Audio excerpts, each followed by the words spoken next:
Hello.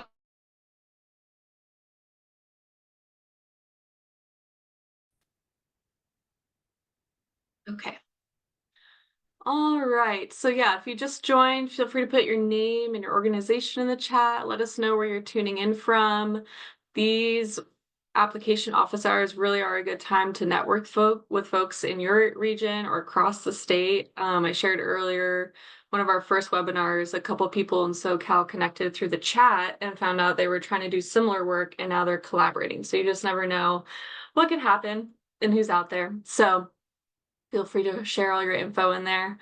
So my name is Christina Harrington. I'm leading the Farm to Community Food Hubs grant program. So this is our application office hours. So really, I'm going to focus on responding to as many questions as I can today after I give a quick overview of the program for about 10 minutes or so, just so we're all on a similar page about the grant.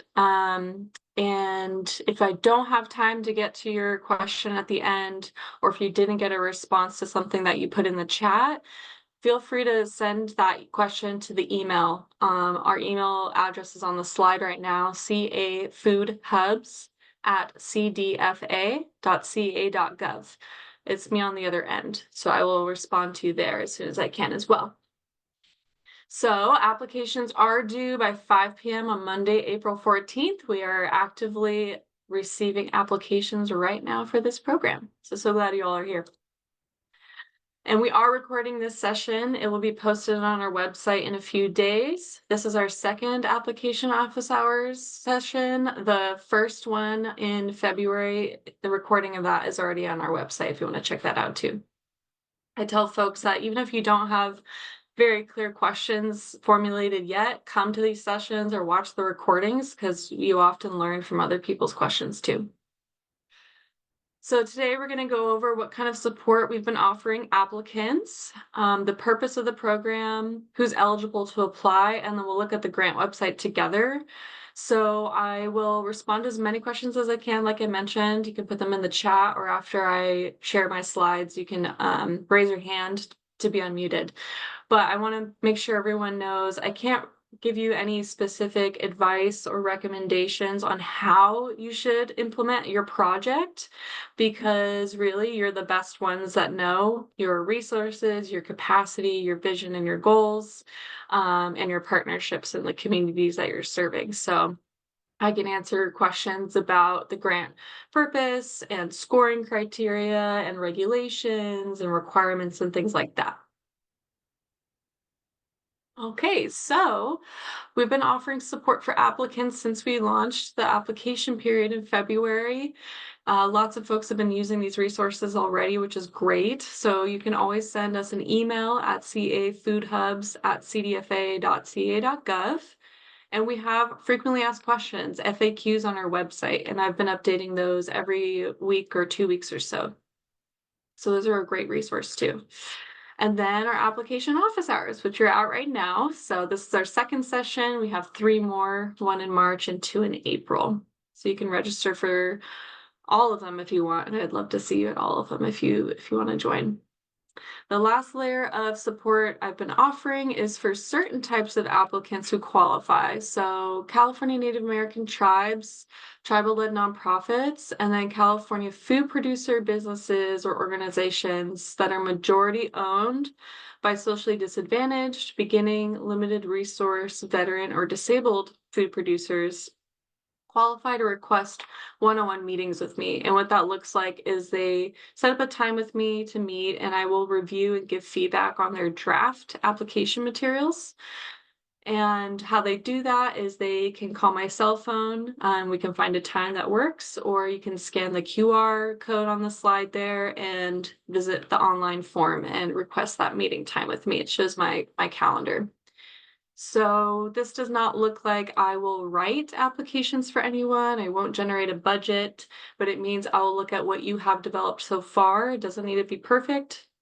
And I'll give you feedback and guidance on how you can improve it before you submit it to CDFA for formal scoring. And if folks meet with me one-on-one like this, I have to be sure everyone knows that it does not guarantee they will be selected for an award. It doesn't guarantee they'll receive more points. I won't even be scoring their application. And then we have even more resources for everyone. So this is our application office hours sessions, but we did a really deep dive grant information session in February. So that recording and that slide deck is on our website. We'll look at that together in a second. So that goes into deep, much deeper than we will get into today.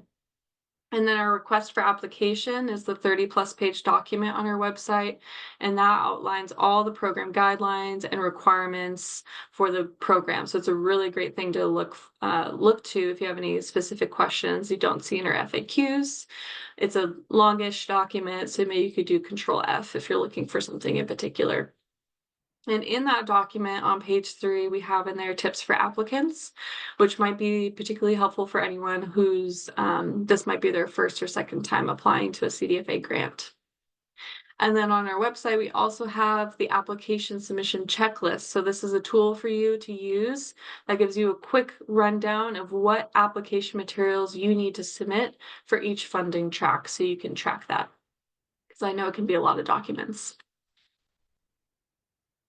Okay, so the purpose of the program, making sure we're all on the same page, this is the North Star for the program, meaning that in one way or another, the applications or the projects we select for award should in some way or another help feed into and achieve this purpose, these goals. So the purpose is to incentivize the creation and permanency of public serving aggregation and distribution enterprises by investing in planning activities and piloting investments in the capital aggregation and distribution infrastructure that's needed to increase purchasing of local, environmentally sustainable, climate smart, and equitably produced food by schools and other institutions. And I'll pause there for a moment for the first bullet point, because a lot of folks will ask if donating food is allowed. It's not. So if your project isn't seeking to increase the purchasing of local food by schools and other institutions, we might need to reconsider whether you align with the program. But this investment is also in order to build a better food system economy, to support the local farming and indigenous food production economies, to accelerate climate adaptation and resilience, and employ food system workers with fair wages and working conditions. And we have defined a community food hub in the request for application, and I let folks know who ask, do we count as a food hub? We don't call ourselves one. What I point them to is this definition. If this aligns with what you're doing or what you aim to do, then you likely count and qualify as a food hub for this program. So it's an organization or business that serves as a supply chain intermediary by purchasing food products from and providing aggregation, distribution, or marketing services for multiple local or regional California food producers, especially those using sustainable or climate smart practices and following state labor practices. The Community Food Hub is providing these services to strengthen the ability of its food producer communities to reach sales markets with wholesale, retail, or institutional buyers, and identifies the source of 100% of the food products that it sells. So I was emphasizing some of those words: purchasing food products and strengthening the ability of those food producers to reach sales markets. So again, not donating food. And this is trying to reach markets with wholesale, retail, or institutional buyers. So we'll talk about a little bit later that direct-to-consumer food distribution and activities are largely not aligned with or allowed for this program. There's some exceptions, and we can talk about that. And what we mean by food producers is essentially farmers, ranchers, seafood harvesters, and tribes and Native American people using traditional food production practices. All right. So who's allowed to apply? I'm going to break this up into a couple parts, but most entities are allowed to apply to either track as long as they're developing a new community food hub or expanding the capacity of a developed community food hub. And what we mean by that is a new community food hub is an entity that has either never conducted operations or has been conducting operations and had an average annual gross income of $1 million or less the last 3 years. By contrast, a developed community food hub is one that had an average annual gross income between $1,000,001 and $5 million the last 3 years. And so the specific entities that are allowed to apply are listed under the green check mark.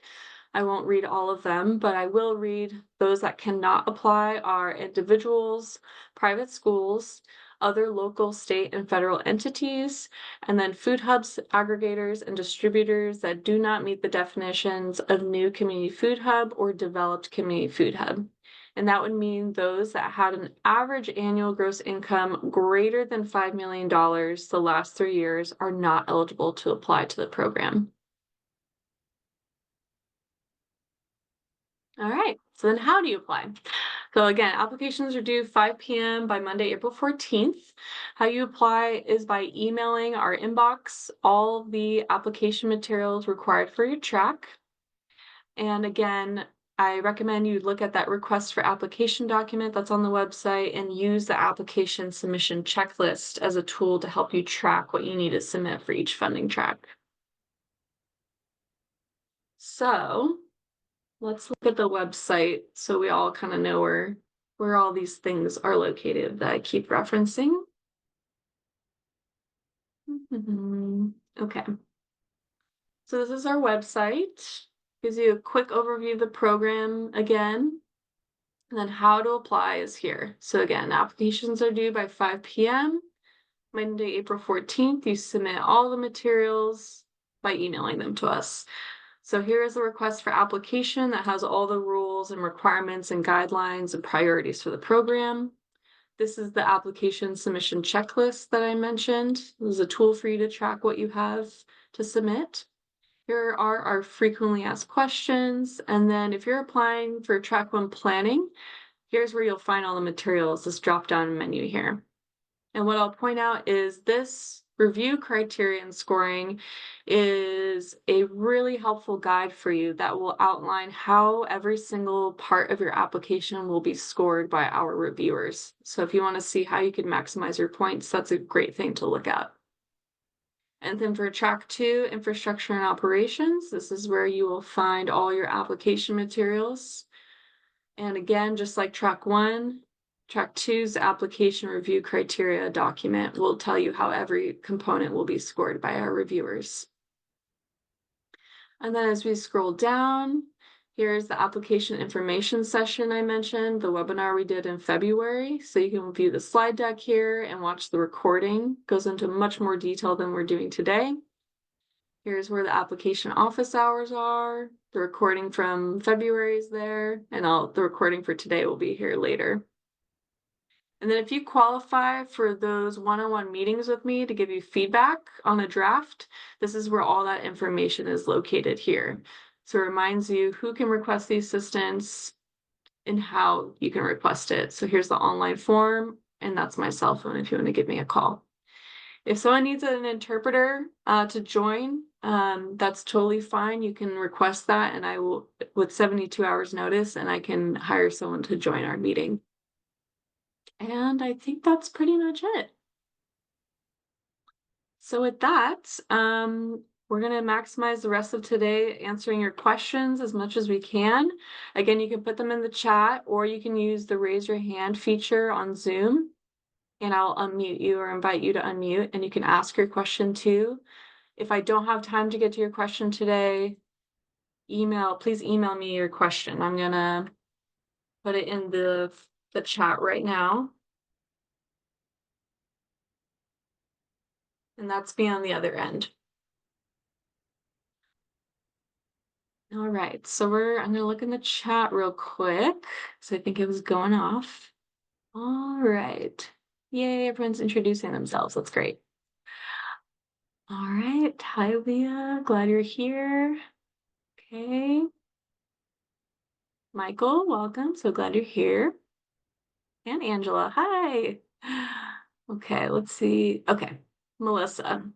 Hi, if we receive in-kind donations that are higher than 5 million, but we don't have actual income in excess of 5 mil, can we still apply? I got you. So you mean, would you be eligible to apply because we defined a developed food hub as one that has gross income between $1 million and $5 million. So yeah, we're looking for sales. So if you are a food hub or an aggregator of some kind and you've been generating sales from from that operation, that's what we're looking at. So donations wouldn't count towards that. Great question. Hi, Catherine. Do we have to include fringe benefits into the budget? Do you have some examples of how to prioritize selling to public institutions? Silly question. The blue-orange areas on the application where we put in our writing, do we need to keep that blue-orange in our final app, or is that just to show where we put in our info? If awarded a grant, do we invoice for expenses or do we get lump sum per year? Great questions. Okay. And we got a few of them, so let me break them down a little bit. So do we have to include fringe benefits in the budget? You don't have to, but they are an allowable cost. And we ask you to follow your organization's policies around fringe benefits. And then do we have examples of how to prioritize selling to public institutions? Examples. We're looking for hubs that are working with those types of buyers. So, we want to see some effort invested in that. I don't know if you had like maybe a more specific question related to that. In the track 2 application, which I can pull up, there's one in track 2 is infrastructure and operations. There is a question, excuse me.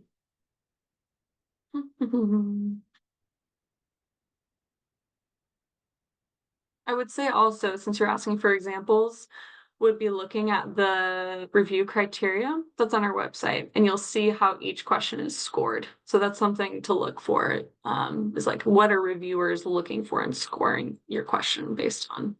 But one thing I'll point out, I'm looking at the app. Here we go. All right, let me share my screen. Screen 2. Okay. This is the track 2 application. And actually, just to answer your other question about do you need to keep in the blue, these kind of colored things, you don't need to keep them in. It's just to make it hopefully more visually apparent for applicants where you type in your words.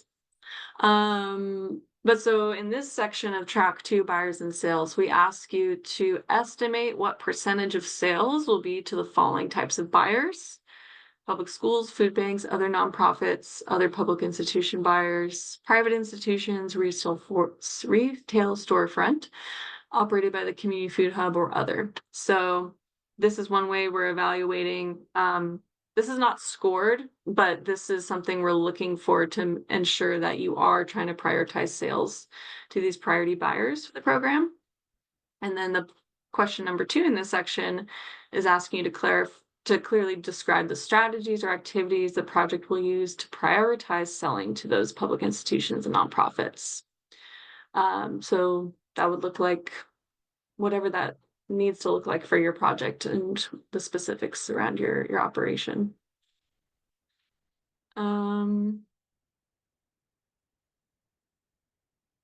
If awarded a grant, do we invoice for expenses or do we get lump sum per year? So yeah, this is by default a reimbursement program. So you would invoice CDFA monthly or quarterly for allowable costs to be reimbursed. There are applicant or grant recipients can request an advance payment, and there's a process for doing that. And depending if you're a nonprofit or not, there's specific requirements that you would need to meet in order to receive an advance payment. And we can go into the specifics of that if you want, or I can send you the links related to it. And yeah, hopefully that answers your question. But the advance payment wouldn't be a lump sum per year. It would be, if you're a nonprofit, it would be, you can request up to 25% of the award that you were approved for. And if you are not a nonprofit, you can request up to, I think I'd have to double check. There's a different kind of requirement there. And when you request those advance payments, you're also going to be asked to put together a detailed work plan, how exactly you're going to use that money, when, and reporting on how you use that money. Yeah. And there's more specific requirements around that, but we can talk about that if you want. All right, I'm going to bounce back and forth between chat and raised hands. So, Renee, is that how you pronounce your name? I'm going to ask you to unmute. Yes. Hello, can you hear me? Hey. Okay, so I was going through, as you were going through the slides, I saw that it said, that you said that like direct business to consumers, there's a specifics on how to do that. So I have a catering business, but my catering business is at farmers markets. So I'm like a food booth, and I use food directly from the farmers to the consumers. So I wanted to know, is that something that would be approved, or could I possibly apply for the grant because of my food system? Yeah, great question. No, I mean, what you described wouldn't qualify because for a couple of reasons, I would say. But yeah, one is the direct to consumer food distribution and sales is largely not allowed. Some of the exceptions to that are, and I'll share my screen so everyone can see it in the RFA too, the request for application. So this is page 14 for anyone that loves following along. So costs related to direct to consumer distribution. So again, one of the reasons behind this is because one of the purposes of the program is help to increase sales of food to institutions, schools, food banks, and nonprofits. So that's largely the reason why direct to consumer isn't allowed. Some of the exceptions are right here. If a public institution or nonprofit buyer is paying the invoice, that would be allowed because sometimes, and I give an example in here for like food is medicine work or CalAIM work. Mhm. Food hubs would be delivering boxes of food directly to people's homes, but there's a health care plan, a county care plan that's actually paying them to do that. So even though it's technically direct to the consumer isn't paying the invoice like a CSA, or in your case, coming up to your booth and paying for the food. So yeah, what you're describing wouldn't be allowed. And yeah, and the way we've defined a community food hub is that they are providing aggregation and distribution and marketing services for food producers to help them access those larger markets with institutions or wholesale buyers and retail. Yeah, a great question. I know a lot of folks have similar questions, so All right. thanks for Thank asking. you. Yeah, of course. All right, I'm gonna go to chat and then Sam, you'll be next. All right.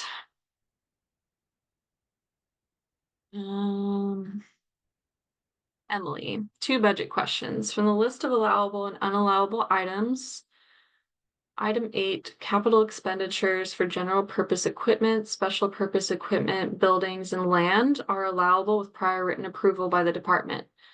Does this mean we need prior written approval before submitting the application? Great question. Emily's deep in the grant regulations. I love it. So what that means is if your project was selected for an award and we do the whole grant agreement process with you and approve your budget, then you're approved to go like purchase it. You don't need to ask us beforehand. Yeah, great question.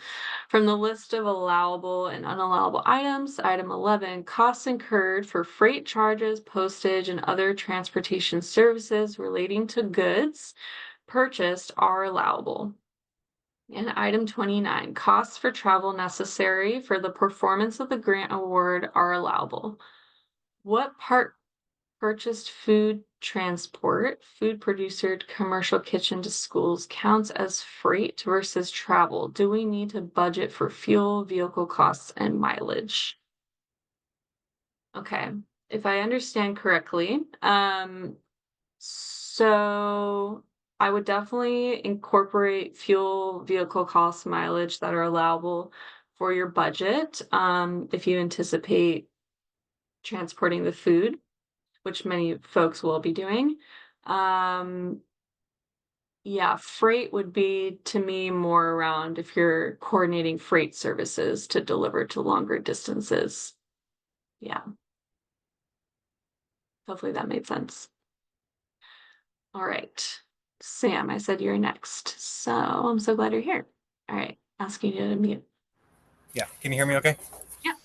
Yeah, cool. Thanks, Christina. Yeah, first off, just thanks for putting this all together. It's been pretty easy to follow and the layout's great. So thank you there. I had a couple budget related questions. First thing for the requested amount is is a lower requested amount more likely to be awarded the grant? Like, does that kind of like value to requested amount kind of ratio come into play when you're deciding who gets awarded? Does that make sense? Does, yeah. No, in our RFA, we point out that the technical review, which is like when we actually score if it's an eligible applicant, the technical review and geographic diversity plays into the selection for awards. Yeah. Okay. So asking for less doesn't necessarily make it more competitive. But, I did tell someone this morning, but still create a realistic budget, Right. Right. of course, right? But yeah, when, having reviewed other grants, we don't look more, I don't know, kindly or differently on a budget that's lower versus another. We just look at, does the budget make sense for the work plan you've proposed and for your project overall? Are the specific costs reasonable? Like I told someone, if you're telling me your pencil is going to cost $10, I'm going to be like, does it though? So things Right. like that, right? So just realistic and reasonable for your project. Okay, that makes sense. Yeah. And then the next question, kind of around those like retail, like for-profit sales versus the institutional sales. Yeah. Um, if if we're budgeting for a piece of infrastructure or a piece of equipment that would be used for both of those, would it be fair to say like this piece of equipment is going to cost $10,000, but we're asking for $7,000 because we're estimating that 70% of our sales are going to be institutional sales? Is that the way that you want us to do that? Oh, great question. Yeah, so Sam's touching on like proportional costs. And I can explain that a little bit more too. So, retail's fine. Selling for these projects, the funds will cover projects that are selling to private buyers, including retail or private universities or whoever. So that's fine. And so you wouldn't need to only request 70% of that equipment cost because you're going to use some of it for the private buyers too. That's fine. We Okay. allowed you all to sell to private buyers because we know that's what y'all are doing. That's, different diversified income streams and stuff like that. But what we're looking for in the application, and you'll see it in the questions that we ask and the way we score it, we're seeing on how you're still trying to prioritize sales to those public institutions and nonprofits, and the letters of support for track two, you need two letters from buyers who have to either be a public institution or a nonprofit, right? So that's another way we're making sure like you have some of those relationships in place and you are trying to conduct sales with those groups. And like the question I showed earlier, let me show my screen. This question, and sure this is the track Yeah. two application. We're asking what percentage you anticipate is part of the project. So while selling to private is fine, if you look at the criteria, again, this is not scored, but when you look at the scoring criteria for this question, we want to see not, if I saw 80% here, and then Right. like, I don't know, 20 here, I'd be like, Right. oh, are you trying to prioritize, right? So it's things like that. We want to make sure that you are trying to prioritize and you intend on doing these sales to public schools, food banks, other public institutions, or other nonprofits. And like I mentioned, a lot of the questions are framed around how are you trying to sell to those types of buyers? Yeah. But we Yeah. know the reality is you're also selling to private folks too. Right. Okay. So we're allowed to ask for the total cost of the infrastructure project. Yes, Yeah, okay. exactly. Yeah, the way, and I'll just say this for the benefit of the group, when we would ask you to look at these proportional costs, which is what Sam was talking about, where you would only request, let's say, 70% of the cost of a truck and you would cover the rest, 30%, is if you were, for example, going to use that truck to also deliver donations of food. Because we know folks are doing that too, that's fine, but we don't allow for donating food. So if you're going to use that truck to both deliver food to your buyers, but also to donate it, that's when we would get into, well, how much of the time or space, however you want to document and report that, do you think will be used for donations versus your buyers who you conduct sales with? Yeah. So is donations the only exception there, or would there be other exceptions for those proportional The sales? other would be direct to consumer. Okay. Yeah. So unless, again, there's some of those exceptions, but if, for example, if it was like for a CSA program, that wouldn't be allowed. Okay. Yeah. Okay. Yeah. In our case, we have some farmers market sales, so some of that cooler space might be for farmers market sales. So I could estimate that 10% of the cooler. Okay. Yeah. And that would be because I know you run your own farm, right, Sam? So you're talking about like that's the farmer's market for your own farm, right? Correct. That's correct. Yeah, so that would we would proportion that one because that would be related to your own farm's operations versus like the food hub activities. Does that make sense? That makes sense. Yeah. Yeah, okay. Yeah, because I know there's a lot of farmers like they're actively growing and selling their own food, but then they're also like doing a food hubby stuff. So Right. we're funding that food hubby stuff, if you will, Okay. and less about the direct farm work. Yeah. Okay. And then one last question. We have some like sales where we're selling produce, but then also selling services, whether that's like cross docking services or delivery services to other food hubs that then sell that product to an institutional buyer. Would I be able to like kind of would those sales be considered institutional buyer sales, or because we're invoicing a food hub, would those not be considered institutional Oh, buyer sales? yeah, that's a good question. Like would the sale of your cross dock count as an institutional sale? Correct. Yeah, I would say no. We'd be looking for like your receipts with buyers for the reporting. For example, so like Invoice to that food hub. yeah, I mean that's great. I think that's, if that's a way you all want to generate more income, that's great. Where we might want to dig into the details more, and this would be more important if folks are selected for an award because this gets really into the weeds, but if for instance, if someone bought a cooler using the grant and they're like renting out some of that cooler space to a farmer or another food hub or whatever, that's great. That's income you're generating as your hub. Good for you. That income that you generated, though, because you leased out a part of the cooler that CDFA funded, would count as program income, which needs to be reported to CDFA and reinvested into the project. Yeah. So that's just something to keep in mind. Okay, so that's allowable, and it could be an argument for the whole project's viability as well. Yeah, because Okay. there's a section in track 2 that has a whole financial sustainability section asking what strategies you intend to use to support the financials of the hub. So that's definitely something you could include. Okay, and then sorry, one more last question. Sure. I saw the list for letters of support that are required. Are we allowed to submit more than that list? You can, but you won't earn more points for doing Okay. that. Yeah. Okay, that sounds good. Yeah. Okay. Great questions. Tina. Thanks, Sam. Glad you're here. Okay. I'm gonna go to the chat. Tamia, can you please clarify if capital improvements are an allowable expense?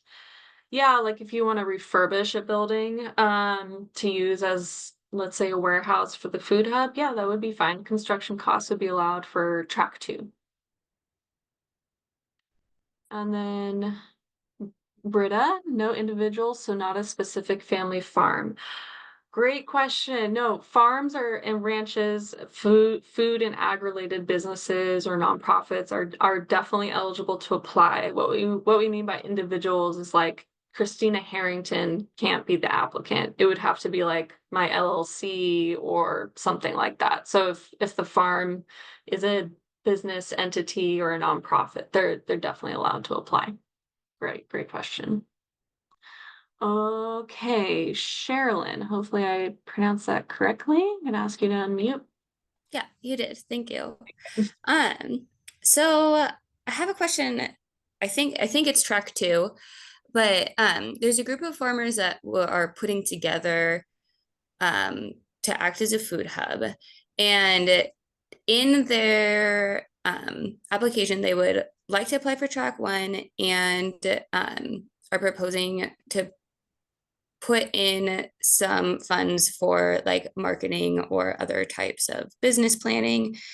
Would they also be able to act on that and do some of that marketing or yeah, those types of activities, or just the planning activities? It's a great question. Yeah, I mean, the purpose is to really focus on the planning part of it. One thing that we ask for those who are applying in terms of who's eligible to apply is that if the food hub already exists, they're operating, conducting sales, the entity that's conducting those operations needs to be the lead applicant. So that's true for track 1 and track 2. So that's just one thing I'll mention, but yeah, it would depend. A lot of the costs that we look to see if it's reasonable and necessary to meet project goals. So there might be something in there that could be allowable, but largely we're looking for folks to focus on that planning aspect. And if you're really at a point where you're ready to implement something, that would be more for track 2.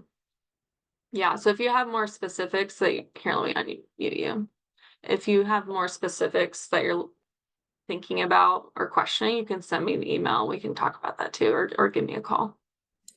Great. Thank you so much. Of course. All right, back to our chat.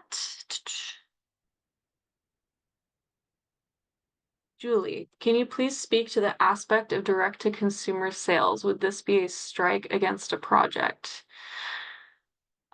So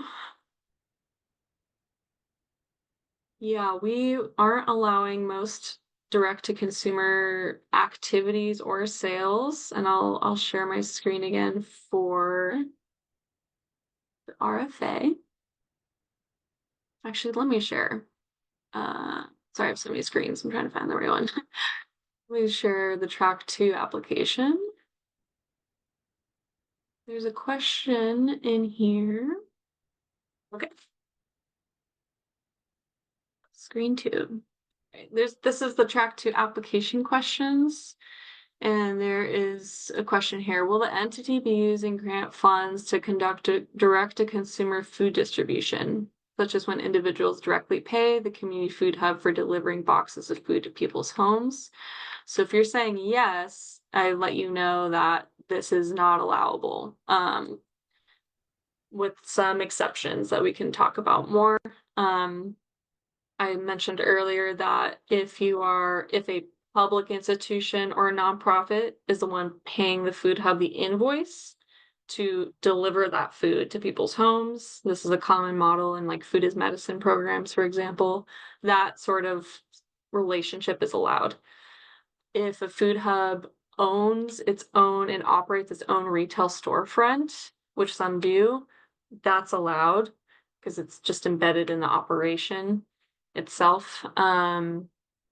If you want to teach nutrition classes to folks, that's only allowed if it helps further your relationship with a public institution or nonprofit buyer. So I put an example in the RFA, like if you're just teaching nutrition classes for Joe Smith to sign up and come from the community, that sort of thing is not allowed. But if you're going to, let's say, the school and you're helping out with some sort of nutrition class, that kind of thing is allowed because the students are the students of the school, or maybe you're going to the health clinic and you're teaching clients there about healthy eating, something like that. That sort of thing is allowed because these are like the constituents or the residents or the students of your buyers, right? So we know some food hubs are doing those sort of things. So those sorts of things are allowed, and that helps, further and strengthen relationships with buyers. But yeah, but funding things like CSA programs where individuals in the neighborhood are paying you to deliver boxes of produce, that's not allowed. Doing a farmer's market kind of thing, it wouldn't be allowed. Yeah, but if you have specific ideas in mind, I'm happy to answer those too. Sometimes I can't think of all of them, right? There's so many models out there. And so I guess to address your question, with the strike against a project, maybe strike is a strong word, but it would definitely be flagged if we saw those in the proposal and in the budget, and it could qualify it to be disqualified as an unallowable cost and activity. All right, Lindsay, I'm gonna ask you to unmute.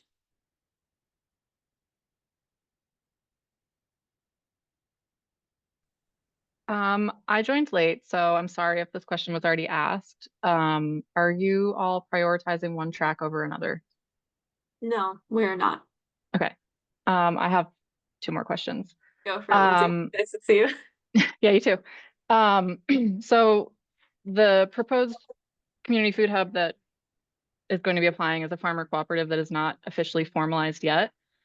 And we're wavering between applying for track 1 or track 2.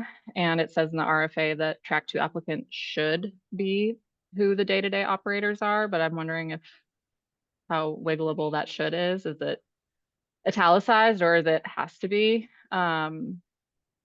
Also, because Sierra Harvest will be applying basically as the fiscal sponsor for this project, or is the fiscal sponsor in general.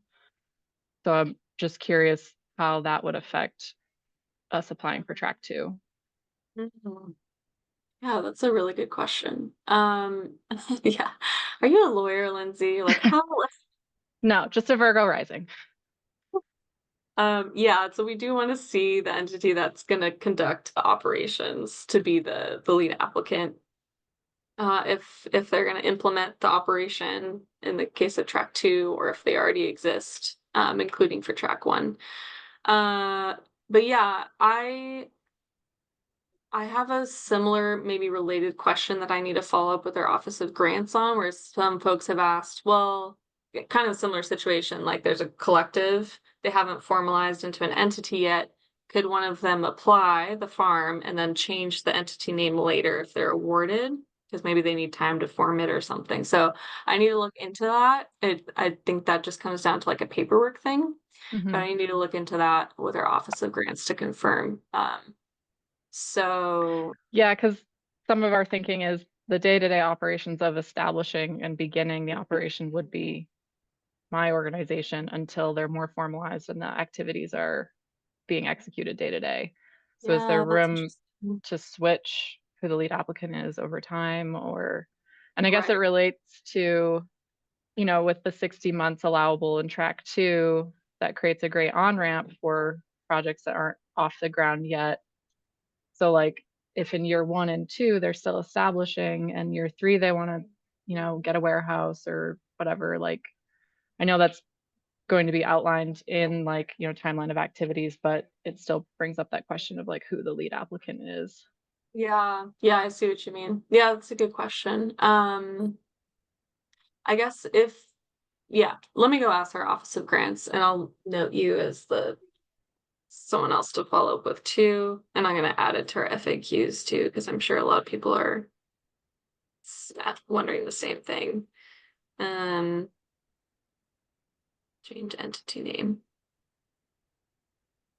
Yeah, I do say for folks though that track 2 would be like, I recommend it, or I suggest applying to track 2 if as soon as you receive that check, you're ready to implement operations, Mhm. because the reporting looks like what sales have you done, with who are you Mhm. buying food products from, what are the characteristics of those farmers, and things like that. So if folks are not quite at that stage yet, then the track one planning might be a better fit. Okay, great. Thank you so much. Thanks, Lindsay. Okay, chat, and then we will go to Tara after. Okay, Larry, we have learned that there might be at least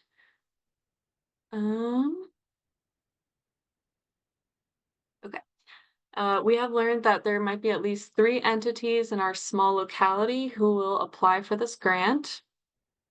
Because there's a limited number of public institutions to do business with, all 3 applicants will be in direct competition to show public institutions as strategic partner customers.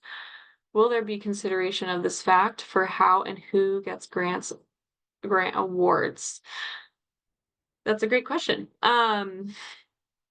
Yeah, so we do consider the technical review, which is when folks are scoring applications, and geographic diversity for awards. So yeah, it's possible that we would look at that. Yeah, I can't really comment on what the outcome would be exactly without seeing the scores and the quality of the applications and things like that. Yeah, it would be interesting to see if it was the same exact institution signing those letters of support for folks all in the same region, but anything is possible, I guess. All right, Tara, I can ask you to unmute. Hi. Hey.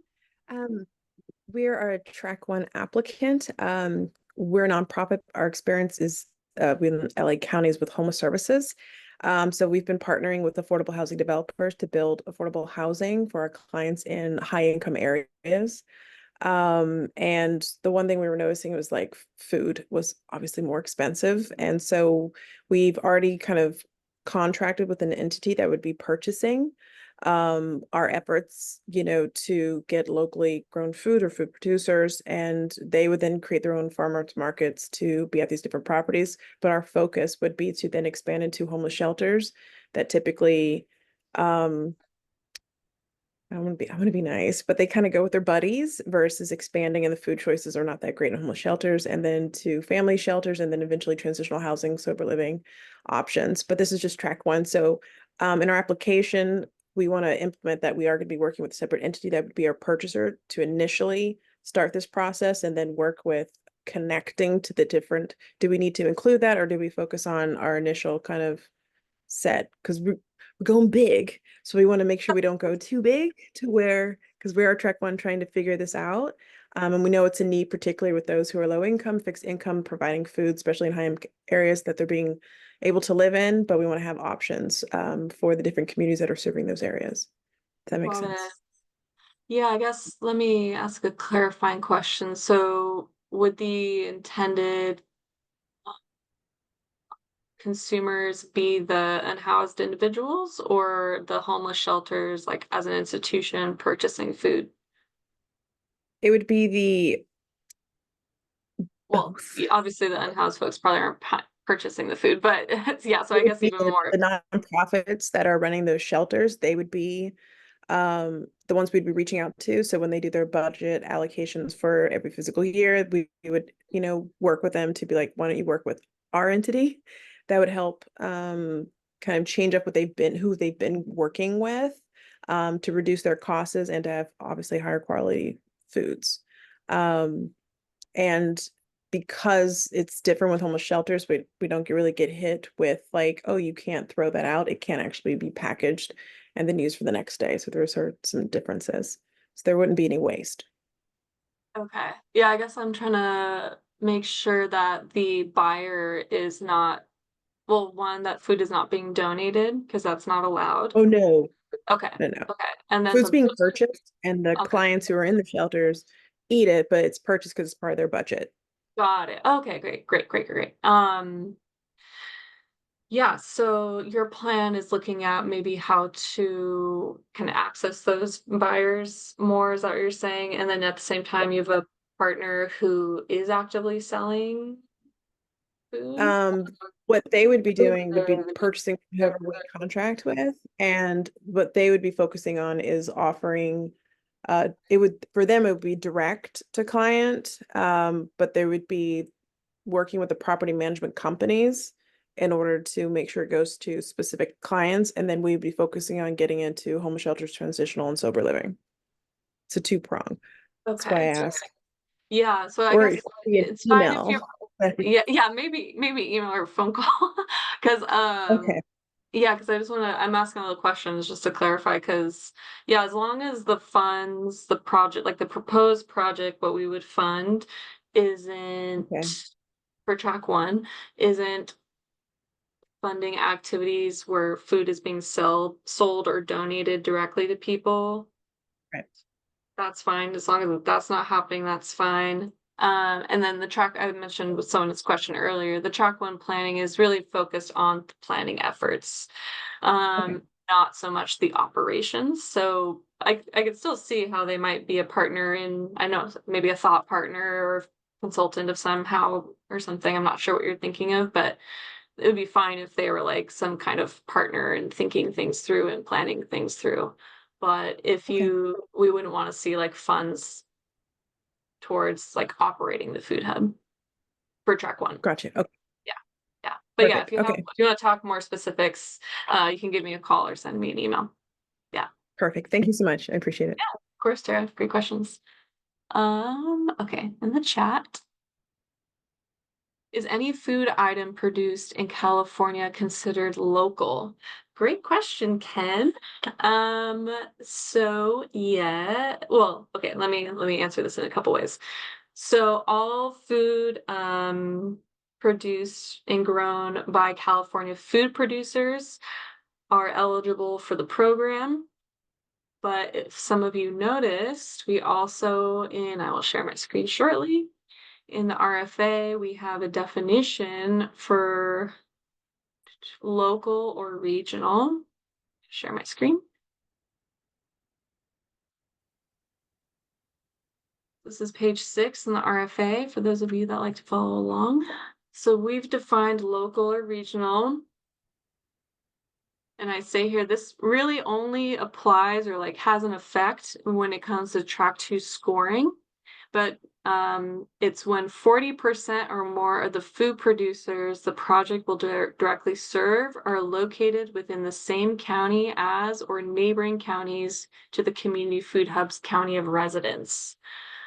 That's how we've defined it, but it only really affects track 2 scoring. And I can get into the specifics of that if anyone's curious, but there's a section in the track 2 application where you need to submit a food producer network list. So showing us and telling us a little bit about all the food producers you're going to work with. And in there, you would need to know which county they're operating in, and we would score that based on how many are local for that definition I just shared. But you can work with food producers that aren't in farther flung counties than your food hub is. Okay. Condriel or Condrial, I'm going to ask you to unmute. There we go. Hi. I have 3 quick questions. On the food producer network list, I know we're required to submit 10. Is that a cap? Can we submit more than 10? Same with the producer verification forms. Great question. Excuse me. So for the food producer network list, it is so you could you can technically put in as little or as many as you want. Where it matters is the scoring. So if you have 10 or more food producers included, then you would receive more points. If you had less than 10, you would receive less points.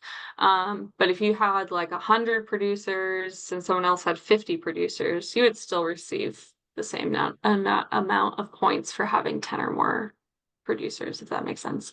And then when it comes to the food producer verification forms, if you want the maximum number of points, you would submit 10 of those. But if you submit 7, you'd receive the next step below 4 points for that portion.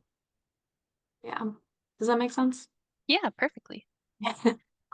My second question was on the letters of support. If one of the entities that we were hoping to get a letter of support from also functioned as a funder that's providing us grant support in another capacity, does that invalidate them at all? Or are they still a good person to ask for a letter of support from? Yeah, so I would say that's a good letter. Well, let me ask you, which category would they be falling into? They are it's through the Head Start program. So I imagine actually I'm not certain. Here, let me show for the benefit of everyone too what I meant by my question. Screen 2, okay.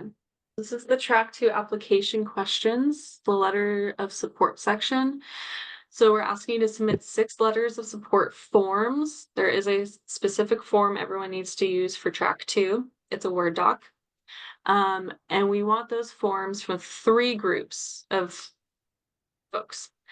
If you're a tribal-led nonprofit, make sure at least one of them is from the tribe you're going to be working with. Okay, so 2 of these forms need to be from buyers that are either public institutions or nonprofit organizations. 1 form needs to be from a business or economic development supporter.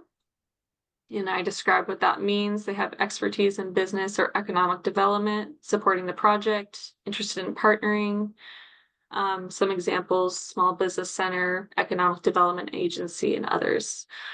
And then the last group, we want 3 letters of support from a community supporter. So that could be an individual or organization tied to your community, can really vouch for like the impact and value your project has for the communities you're serving. So I could see your funder falling into this category as a community supporter, if you want to do that. But I don't know if you were thinking of them as the business economic development supporter. I was thinking so because they're a California state agency, but I wasn't certain. Business economic development, I would say, yeah. Okay, Yeah. cool. And my very last question was on the program income. There's a provision in the RFA that states any program income that's generated and is still hasn't been allocated for or reinvested back into the program by the time the grant agreement closes gets, I think, remitted to CDFA. Does that mean any program income that's left at the end of that 60-month time frame goes back to the agency? Yes, it Okay. does. Yeah, and I'll share my screen for the benefit of the group. What is it, Condriel or Condrial? Candriel. Candriel. What Candriel is referring to is here in the RFA, section 1.7. So this is what we call program income, which is any income that is gross income earned as a result of the grant award during the grant duration. I give some examples of what that means. But for example, a grant recipient who sells food products to an institution as part of the grant project would be generating program income from the sales, like the revenue you're generating. So income, gross income you're generating as a result of the grant would need to be reinvested into the project on allowable costs. So for track 2, that's all sorts of things: paying your staff who are working on operating the hub, your refrigerated vans, maintenance for your vans, so on and so forth. You would be reporting to CDFA every quarter on your invoices of how much you generated and whether or not you reinvested it into the project. If by the end of that 60-month term, like you pointed out, if you still have income you haven't reinvested, you would need to either deduct that from your final invoice or remit it to CDFA. Okie dokie. Thank you so much. Yeah, great question. Thank you. Okay, gonna look in the chat. Okay. Cheryl, our farmers market is planning to purchase produce from our producers in our community garden and sell them at the weekly farmers market, churches, and local food banks. Is this a qualified way to do this? Yeah, so almost. You wouldn't be able to sell it at the farmers market because that would be directly to consumers, and by and large, most direct to consumer activities are not allowed under the grant. But churches would be fine.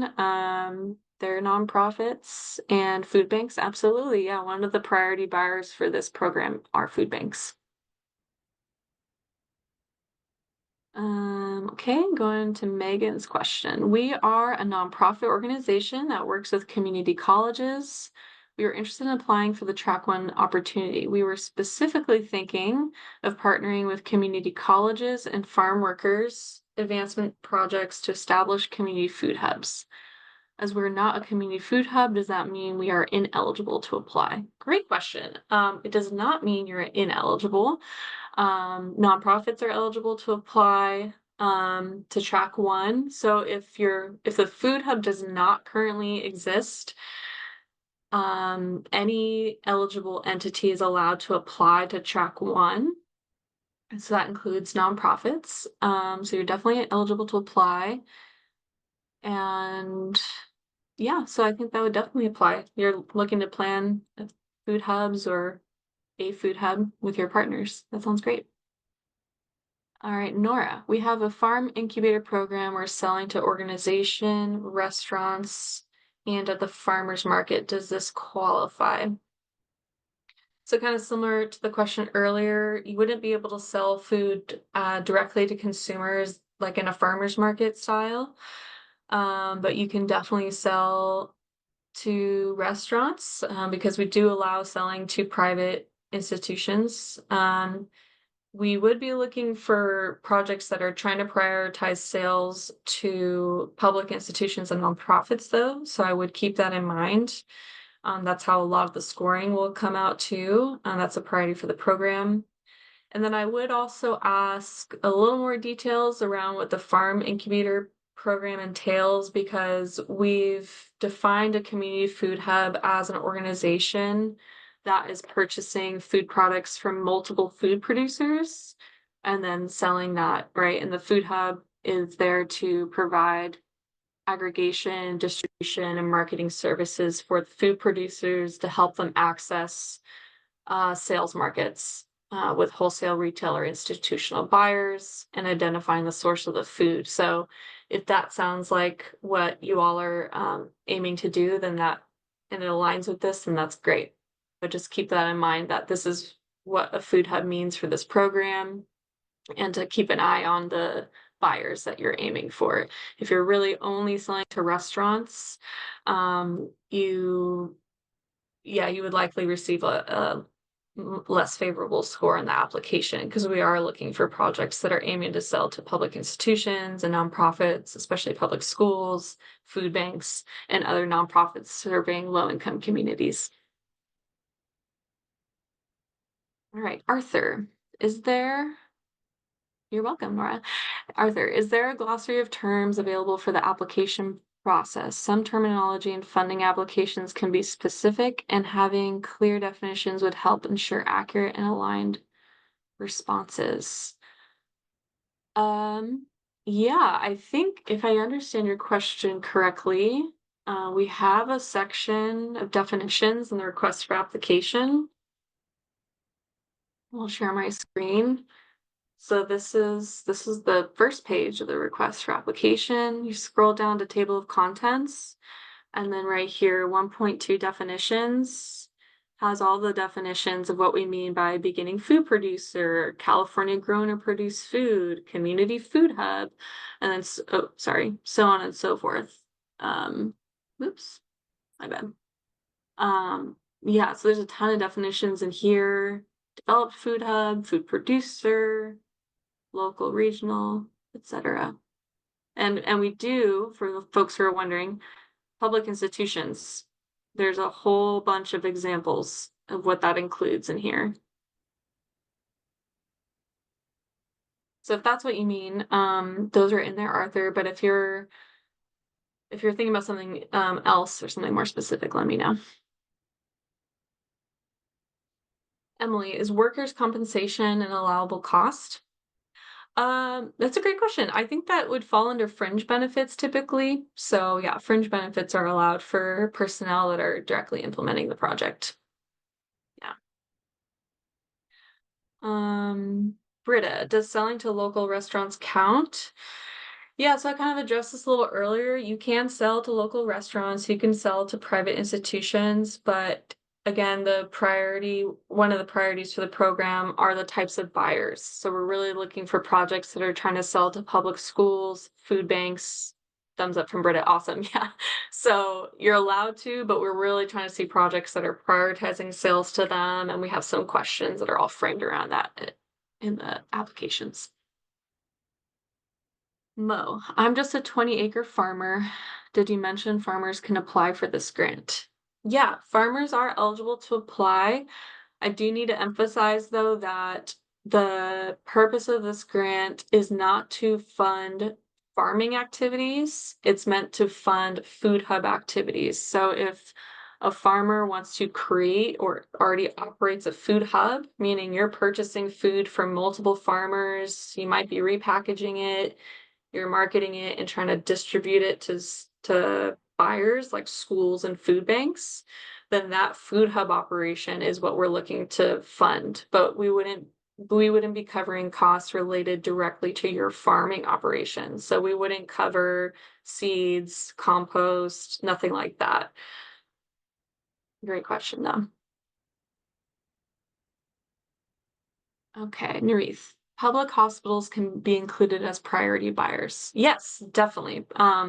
In the public institution definition or examples in the RFA, we include those here too. So I can read out some of them. Public schools, school districts, including higher universities of higher education, early care and education sites, and here we go. Public hospitals and health clinics would count.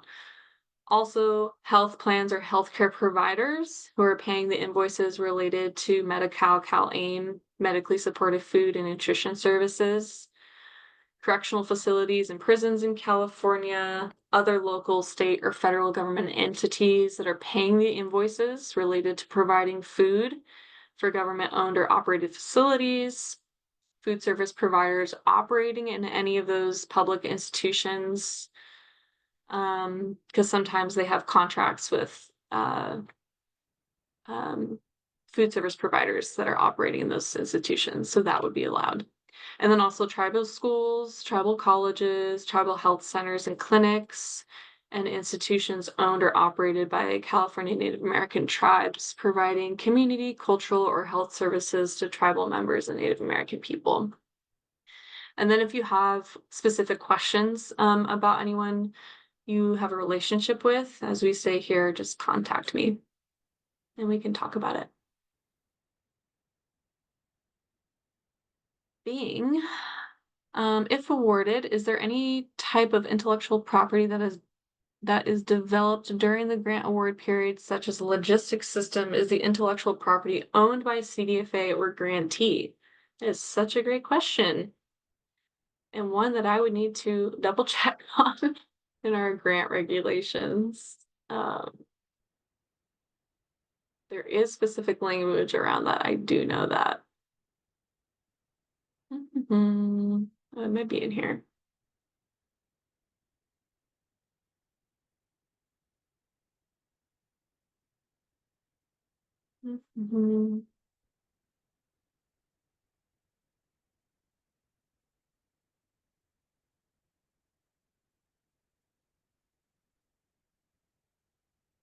Yeah, if you want, here we go. Rights to intellectual property. Let's share my screen. So these are CDFA grant regulations. I just did Control F intellectual. So recipients shall retain all rights to intellectual property developed as a result of the grant award, subject to the following. You have to disclose to CDFA the intellectual property developed as a result of the grant, to the extent that disclosure does not compromise the protection of the rights to that property. the grant recipient shall disseminate data, knowledge, research results, and project results as quickly as possible to interested persons, subject to scientific review and protection of the rights of the property. Recipient shall make efforts to commercialize the subject invention through patent or licensing, and shall formally acknowledge CDFA and all patents arising from the subject invention. And then it gets into the universities who often are developing things related to this. Yeah, if you have more specific questions about that or something in particular you're thinking of, you can send me an email and I can follow up with you too. And I'll put my email in the chat again.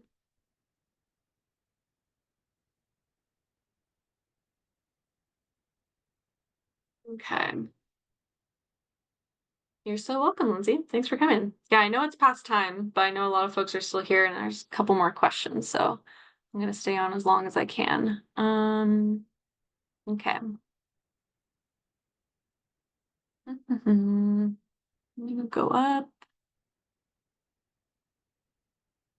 Oh my gosh. Okay, here we go. Okay.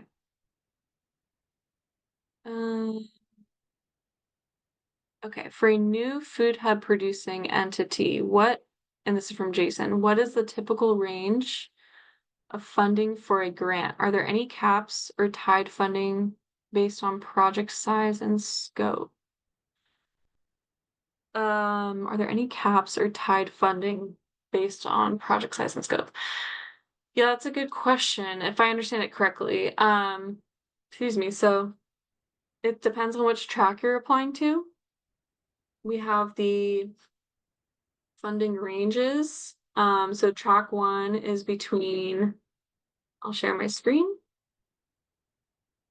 for those that are visual learners.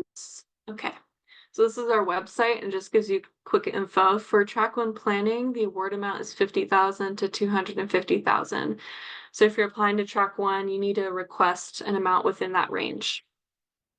And then for track 2, infrastructure and operations, this is if you're ready to implement or expand a food hub operation. Award amount is $350,000 to $2 million. So you would need a request within that range. So there's the cap would be the caps shown in these ranges. For example, track 2, you couldn't request 260,000. You can't request more than 250,000. But we wouldn't look for, what I think your question might be getting at is if you're a new food hub, we wouldn't be looking at, I don't know, we wouldn't like ding you for requesting, let's say the max amount, for example. We would be looking at your budget. Does it make sense for the work plan you're proposing, for the project you're proposing? And I was mentioning earlier, even line items, if you're saying a pencil is going to cost $10, I'm going to look at that and think, that's not a reasonable cost, right? So we'd be looking at those like holistically, and we are scoring the budget and the work plans as kind of one unit. So we're looking at making sure that the work plan and the budget makes sense for each other. Like if you're saying, I'm going to do all these workshops and I don't know, talk to all these farmers and do all these interviews, and then your budget just shows me you're paying one person, I might question that a little bit, right? Like, well, how are you going to fund the other kind of outreach related costs and things like that? And Darren, can you show the revenue qualification slide from the deck again so I can screenshot? Yes, I can. Yeah.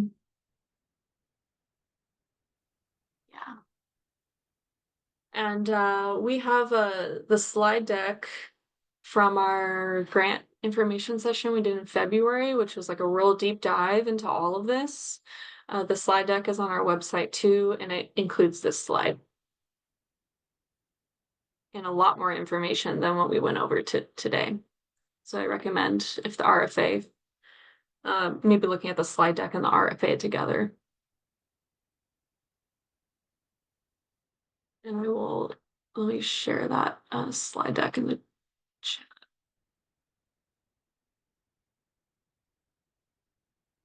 Here's the full-blown slide deck from our information session in February.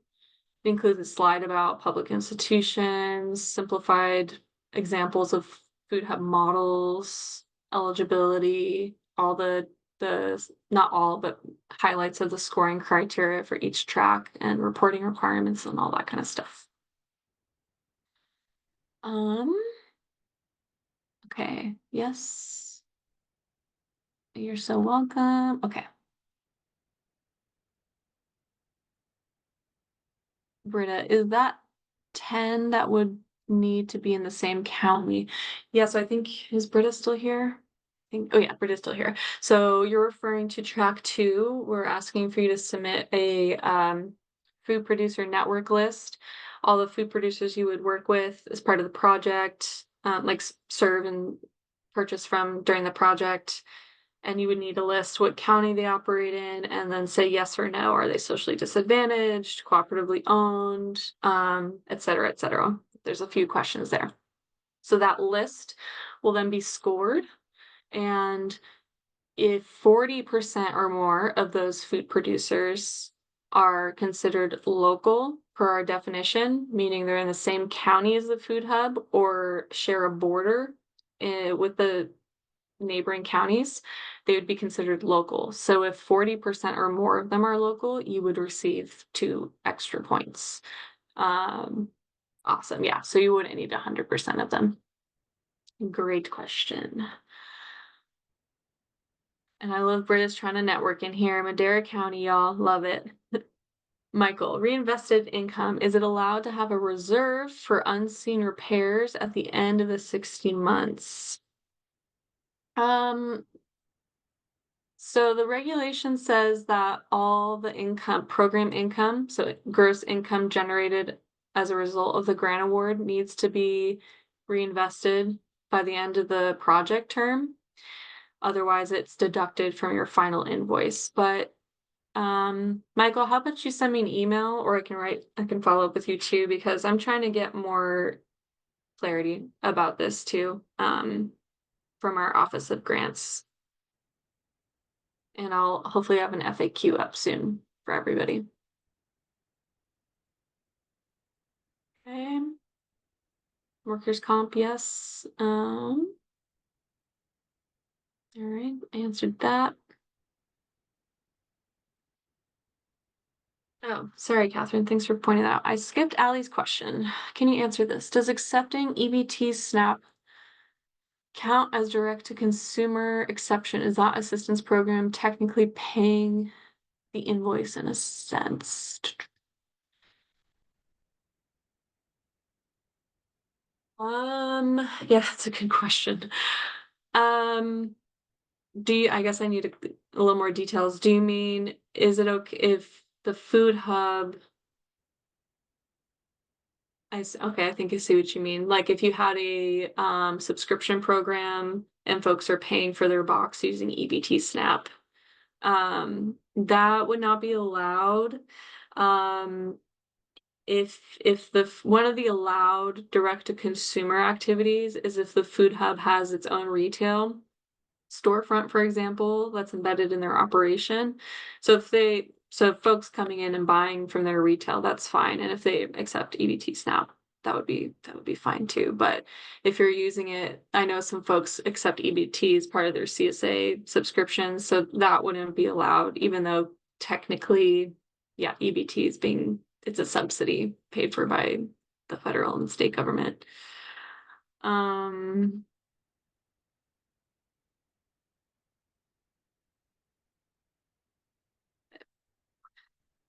Yeah, Catherine, no, it wouldn't count as selling to a public entity, even though the EBT funding is coming from a public entity. I see what you're getting at. But no, it'd be more like kind of the example I mentioned earlier, like Medi-Cal, a healthcare plan is paying for their clients to receive medically supported food, or I don't know. I can't think of actual examples I've seen other than that right now, but yeah, you're welcome.